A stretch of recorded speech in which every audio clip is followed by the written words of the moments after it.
हाँ, उन्होंने ये गलत हुआ कि मुस्लिम की सीट थी, मुस्लिम को देना चाहिए था। और मैं भी प्रोफेसर मनोज झा के साथ हुआ था 2018 में, प्रोफेसर मनोज झा को दे दिया और मुझे नहीं दिया। जी, कर आप न्यूज फाउंडेशन देख रहे हैं, मैं हूं आपके साथ वंदना। राजद सुप्रीमो लालू प्रसाद यादव के बेहद करीब, बेहद खास पूर्व राज्यसभा सांसद अशफाक करीम राजद से नाराज चल रहे हैं। बता दें कि नाराजगी का वजह है कि कटिहार लोकसभा क्षेत्र से अशफाक करीम मैदान में बड़ी ही मजबूती से उतरे हुए थे, लेकिन अब कटिहार लोकसभा सीट जो है कांग्रेस के खाते में चली गई। नाराज अशफाक करीम ने क्या कुछ कहा है, पहले उनकी बातों को सुने। जी नमस्कार। ईद की बहुत सबसे पहले मैं आज ईद का दिन है और मैं सबों को, पूरे मुल्क के लोगों को, पूरे प्रदेश के लोगों को मैं बहुत बहुत मुबारकबाद, बहुत बहुत बधाई, बहुत बहुत गुड विशेस देता हूं। सवाल है आपका हमारा आपसे कि क्या कटिहार से आप चुनाव लड़ने की तैयारी कर रहे हैं? चुनाव लड़ने की तैयारी किया था मैंने, बहुत अच्छी तैयारी थी, लेकिन गठबंधन में वो सीट चली गई और जाहिर है कि कांग्रेस, राष्ट्रीय Janata Dal, CPI, CPM, CPI ML का गठबंधन है। अब इस गठबंधन में वो सीट कांग्रेस को चली गई, इसलिए तैयारी पूरी थी।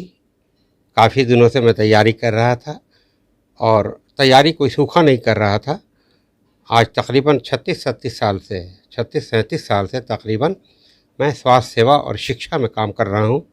अपने कटिहार मेडिकल कॉलेज और अल करीम यूनिवर्सिटी के ज़रिए मैं काम कर रहा हूँ बहुत दिनों से, और स्वास्थ्य सेवा दे रहा हूँ उस पिछड़े इलाके को।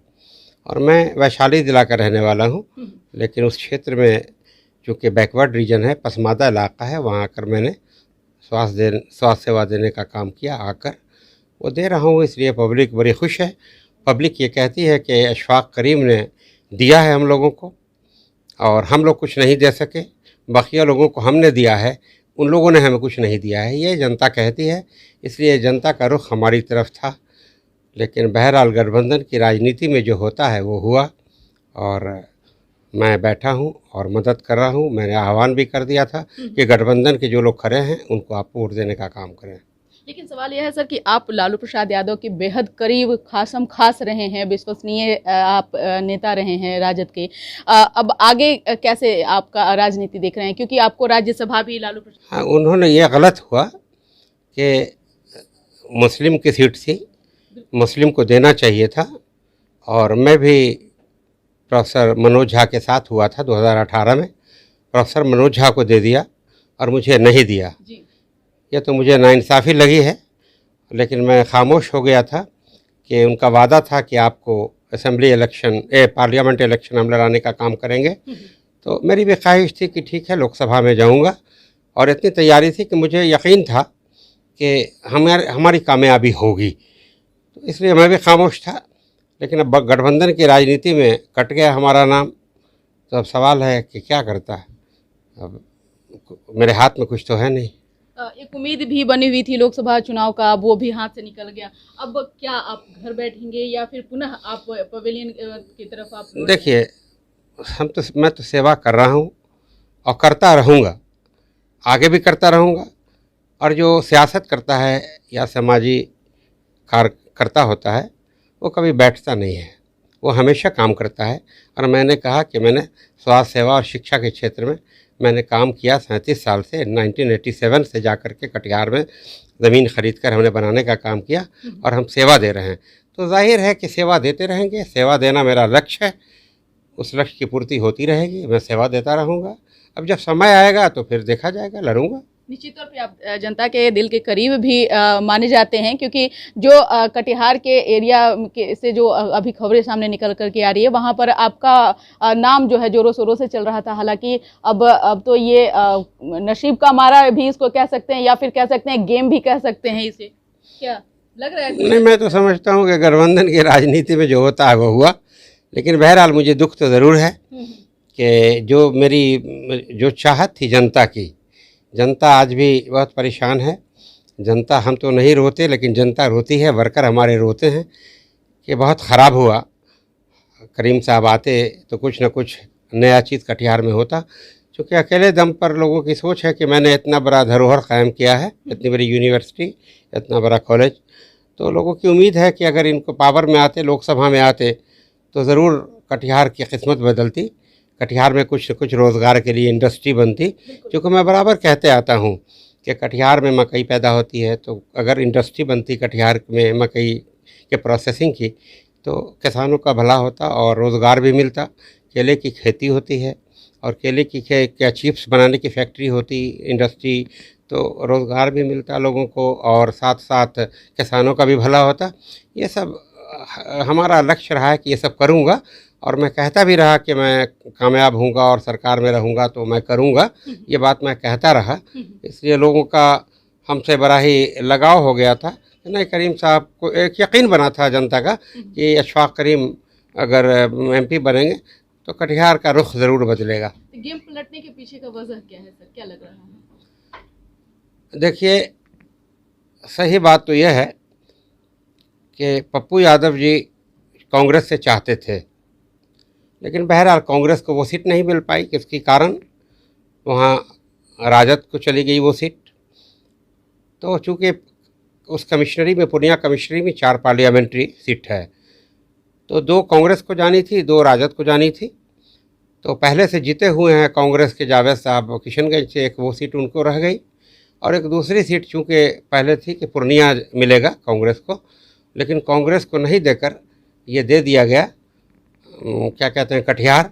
तो कटिहार जब कांग्रेस को दे दिया गया और वहाँ राजद ने ले लिया, तो ये नुकसान हो गया वहाँ के लोगों का कि मैं नहीं लड़ सका। मेरा नुकसान कम हुआ, उस क्षेत्र का नुकसान ज़्यादा हुआ। लेकिन कहा जा रहा है कि अशफाक करीम जी निर्दलीय भी मैदान में उतर सकते हैं, ये सच है? नहीं, तो अब तो 4 तारीख नॉमिनेशन का लास्ट डेट था, अब तो वक्त गुजर चुका है। वैसे जनता चाहती थी, लेकिन मैंने कहा कि नहीं, गठबंधन की राजनीति है, अब गठबंधन के तारिक साहब खड़े हैं, तो उचित नहीं लगा मुझे कि आज़ाद उम्मीदवार की हैसियत से मैं खड़ा हूँ, मुझे उचित नहीं लगा।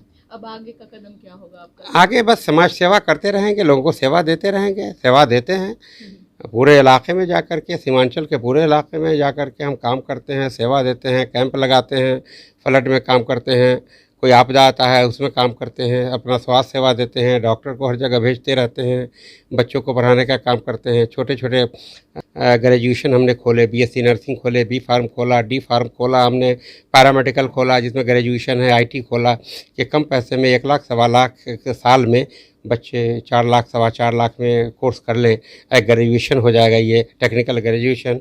इसका फ़ायदा ये है कि देखिए UPSC में बच्चे बैठ सकते हैं, BPSC में बैठ सकते हैं, प्रोबेशनल एग्जामिनेशन बैंक उसमें भी बैठ सकते हैं, और टेक्निकल एजुकेशन है, 25-50 हज़ार लाख रुपए की नौकरी उनको मिल जाएगी।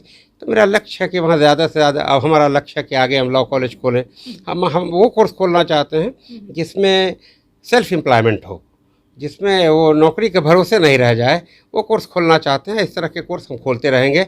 एक दिन वो आएगा, अगर मेरी ज़िंदगी रही, ईश्वर ने बख्शा, तो एक दिन BHU और AMU की तरह ज़रूर काम आएगा, लगेगा लोगों को कि अलकरीम यूनिवर्सिटी ने क्या किया है। मेरी वो इच्छा है, वो ज़्यादा इच्छा है। देखिए, MP MLA को बहुत दिन तक लोग नहीं याद रखते, लेकिन आज देखिए कि जो शिक्षा के क्षेत्र में जिन लोगों ने काम किया है उनको लोग याद रखते हैं। तो मेरा लक्ष्य यह है, लेकिन और काम करने के लिए कुछ पावर चाहिए था, इसलिए मैं ज़रूर चाह रहा था कि लोकसभा का चुनाव लड़ूं। आपका सोच बड़ा है, आपका सपना बड़ा है, तो क्या इन हालातों के बीच में लालू प्रसाद यादव आपसे मिलने की कोशिश नहीं किए, या फिर लालू प्रसाद यादव का बुलावा नहीं, बहुत बात किया, और उन्होंने ही, तेजस्वी जी ने, लालू जी ने ही मुझे क्षेत्र में भेजा था कि आप जाइए, काम कीजिए, आपको टिकट मिलेगा। बहरहाल नहीं मिल पाया।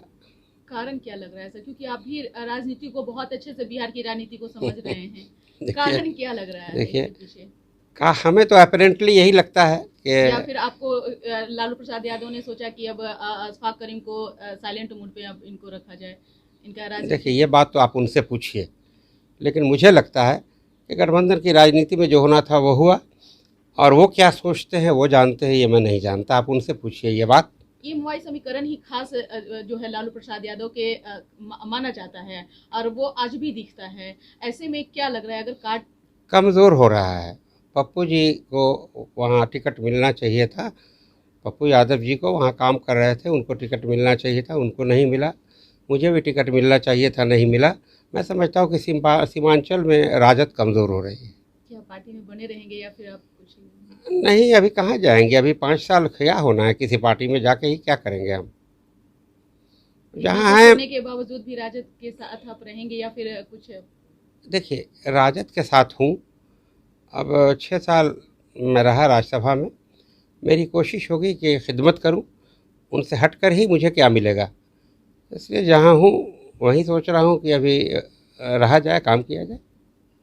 और भी चर्चाएं चल रही है आपके बारे में, जो सुगबुगाहट थी वो अब राजनीति चर्चाएं चलने लगी है, होना शुरू हो गया है कि अशफाक करीम जी राजद का हिस्सा बने नहीं रहेंगे, क्योंकि जो राजद लालू प्रसाद यादव ने खास तौर पर जो किया वो सभी लोग देख रहे हैं अभी वर्तमान। नहीं, मुझे ये खबर बहुत नहीं है। लोग अपना अपना मेरी सलाहियत को देखकर, मेरी एक्टिविटी को देखकर, मेरे सीमांचल के काम को देखकर लोगों की अपनी अपनी सोच है, लेकिन मेरा अभी कुछ ऐसा ख्याल नहीं है। बिहार में कई ऐसे कद्दावर नेता हैं जिनको साइलेंट मोड में जो है रख दिया गया, चाहे उसमें आपका नाम है, पप्पू यादव हैं, कई ऐसे नेता जो हैं। देखिए मैं एक बात कहता हूँ आपको कि मुसलमानों को तो हर पार्टी अब हाशिए पर ला रही है। हाशिया कहते हैं जैसे नदी का बैंक, समंदर का बैंक होता है, किनारा होता है, जिसको देहात में पोखर का भिंडा कहते हैं। सभी पार्टियों ने वहाँ लाकर मुसलमानों को खड़ा कर दिया है। अब देखिए शाहनवाज साहब को भी भाजपा की इतनी खिदमत किया, उनको भी हटा दिया। जाहिर है जो जिस पार्टी में है उनका सब मिलना चाहिए था। अब देखिए महबूब अली कैसर साहब को भी दूध की मक्खी की तरह निकाल दिया। मैं भी अपने को ऐसा ही समझता हूँ। तो जो मुसलमान पढ़े लिखे हैं, क्रेडिबिलिटी है जिनकी, जो कुछ कर सकते हैं, उनको पता नहीं पार्टियाँ क्या समझती है कि ज़्यादा मजबूत हो जाएगा तो फिर हमारी बात नहीं मानेगा, या क्या समझता है। इग्नोर्ड हैं ऐसे मुसलमान, ये तो मैं साफ तौर पर कहूँगा, जिसका पार्टियों को नुकसान होगा। मिला करके ले चलने में ही सबकी भलाई है। सारे लोगों को, सारा मुसलमान दुखी है। पूरा सीमांचल का मुसलमान देखते हैं कि कहता है, पूरे बिहार का कहता है, मुसलमान कहता है कि अब नाइंसाफ़ी हो रही है मुसलमानों के साथ। ये तो मुसलमान समझता है और कहता है। एक अंतिम वजह आपसे जानना चाहेंगे सर, जब लोकसभा चुनाव की तैयारी चल रही थी उस दौरान आपको बड़े ही मजबूती से मैदान में उतरने को कहा गया। बिल्कुल कहा गया, ठीक है, लेकिन जब सीट शेयरिंग की बारी आई तो फिर क्या अचानक आपको लगा कि हम? मुझे तो अपेरेंटली यही लगता है कि गठबंधन में सीट जो है वहाँ कांग्रेस को वहाँ राजद को चली गई, पूर्णिया, तो यहाँ उसके बदले कांग्रेस को चली गई। अपेरेंटली तो मुझे यही लगता है, लेकिन अब अंदर में क्या है। कहा जा रहा है कि कांग्रेस को भी हैंडल राजद ही इन दिनों कर रहा है, क्योंकि आप खुद देखे होंगे कि जब सीटें कांग्रेस को मिलनी थी उस दौरान साइलेंट मोड में कांग्रेस भी थी। मुझे अफसोस है कि नेशनल पार्टी है और अगर वो दूसरे के भरोसे है तो कांग्रेस के लिए अच्छा नहीं है, मैं इतना ही कहूँगा। बहुत बहुत शुक्रिया। विशेष अगर ज़रूरत पड़ी तो फिर मैं आपसे बात करूंगी। तो आपने सुना कि क्या कुछ कहना था। पूर्व राज्यसभा सांसद, राजद के वरिष्ठ नेता रहे हैं और लालू प्रसाद यादव के बेहद करीब, बेहद खास रहे हैं अशफाक करीम सर, और आज जो इन्हें राजद ने हाशिए पर लाया है इसका वजह भी खुद लालू प्रसाद यादव ही हैं। इस खबर बस इतना ही। बने रहिए न्यूज़ फोनेशन के साथ। धन्यवाद।